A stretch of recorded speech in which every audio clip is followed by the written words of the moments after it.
በስተመጨረሻ ኤርሚያስ ለኑሐሚን ሽማግሌ ሊልክ ነው። እናም በቅርቡ ኑሐሚንን ሚስቱ ለማድረግ አስቧል። ነገር ግን የኤርሚያስ ትክክለኛ ማንነቱ የቱ እንደሆነ ግራ ያጋባል።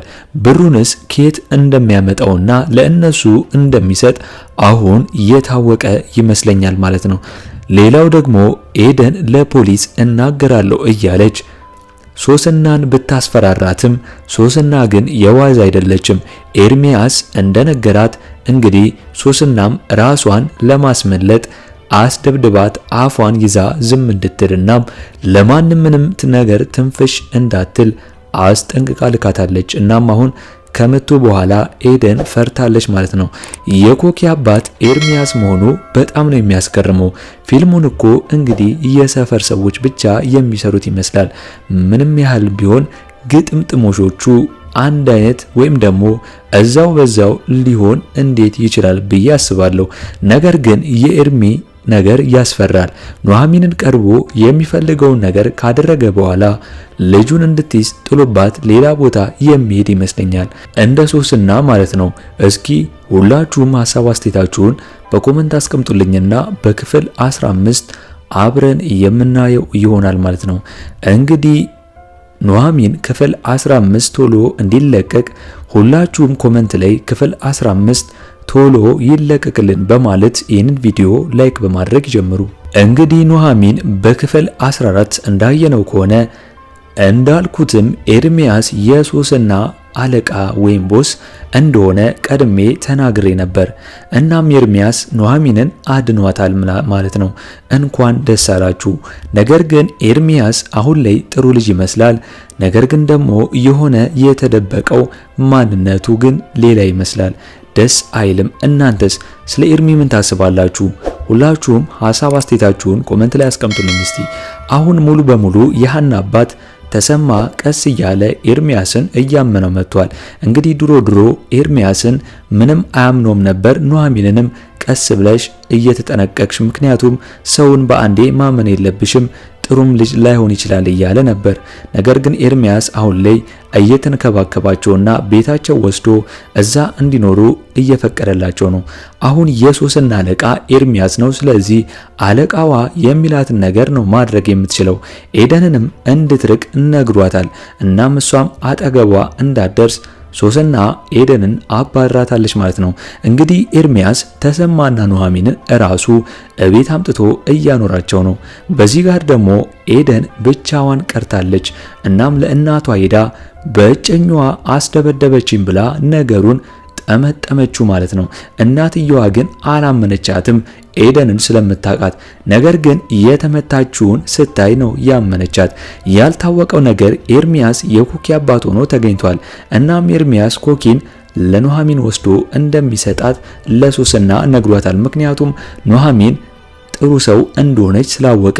እኔኮ የማይገባኝና ያልተመቸኝ ነገር ኑሐሚን ለምንድነው ወዲያውኑ ተመልሳ ኤደንን መታ ምትመታት? ኤርሚያስ እሷ አጠገብ እንዳደርሺ እያለ እያስጠነቀቃት ነበር። ነገሮችን በግልፍተኝነትና በችኩልነት ነው ኑሐሚን የምትናገረው የምታደርገው።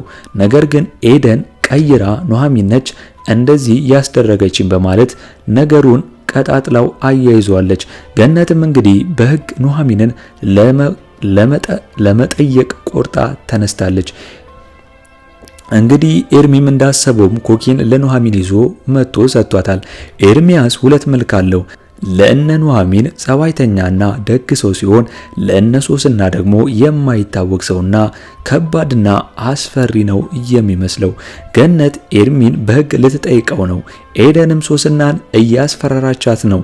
ለፖሊስ እንደምትናገር እያሰበች የምትገኘው ኤርሚያስ ሶስናን ይሄ ነገር ውስጥ ለምን አስገባሽን ብሎ እንደዚህ አይነት ሪስክ ውስጥ ስላስገባሽን አንቺን አልለቅሽም ብሎ ስለነገራት፣ ምክንያቱም ኤደን ችግር ውስጥ ስላስገባቻቸው።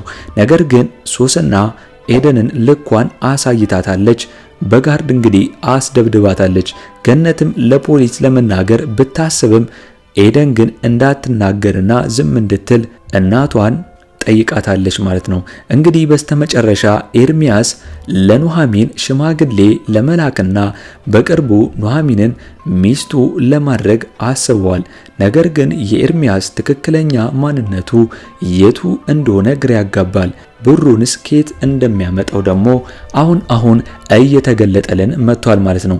እንግዲህ ኤርሚያስ ኑሐሚንን ካገባት በኋላ ባህሪው በዛው ይቀጥላል ወይስ ያገኘውን ካገኘ በኋላ እንደ ድሮ አይሆንም? እስቲ እናንተ በዚህ ጉዳይ ሐሳብ አስተያየታችሁን ኮሜንት ላይ አስቀምጡልኝና በክፍል 15 አብረን የምናየውናል። ሌላው ደግሞ እንግዲህ ኤርሚ በባለፈው ክፍል እንዳየነው ከሆነ ሌላ ሴት ሲያወራ አይተናል። በቅርቡ ወደ ኢትዮጵያም እንደምትመጣ ነግራው ነበር ማለት ነው። እንግዲህ ኤርሚ ስንት ፍቅረኛ ነው ያለው? ሌላም እዛ አለ። የኮኪ እናት ሶስናም አለች። አሁን ደግሞ ሶስተኛ ደግሞ ኑሐሚንን አድርጓል ማለት ነው። ኤርሚ ትክክለኛ ነገር ነው የሚሰራው ወይስ ያልታወቀበት በጣም ከባድና መጥፎ ሰው ወደፊት የሚሆንና የምናየው የሚሆን ይመስለኛል። እናንተ በዚህ ጉዳይ ምን ታስባላችሁ? ሐሳብ አስተያየታችሁን ኮሜንት ላይ አስቀምጡልኝና በክፍል 15 አብረን የምናየው ይሆናል ማለት ነው። እንግዲህ ኤርሚያስ የኮኪ እናትን ካስጠነቀቃት በኋላ ሶስና እንግዲህ ኤደንን ርቃታለች ማለት ነው። ስለዚህ ኤደንን ከዚህ በኋላ ራሷ አጠገቧ እንዳትደርስ በደንብ አድርጋ ነው ያስጠነቀቀቻት። ስለዚህ ኤደን አሁንም ቢሆን ሶስና ጋር ተመልሳ እንደማትሄድ ግልጽ ነው ማለት ነው። ገነት ግን የዋዛ አይደለችም። ነገሩን ወደ ሕግ ወስዳ እነ ኑሐሚንን ልትጠይቃቸው አስባለች ማለት ነው። በሕግ እንግዲህ ገነት በሕግ የምትጠይቃቸው ከሆነ ኤርሚያስ መሃል ካልገባ እንግዲህ ኑሐሚንን ወደፊት እስር ቤት ነው የምናገኛት።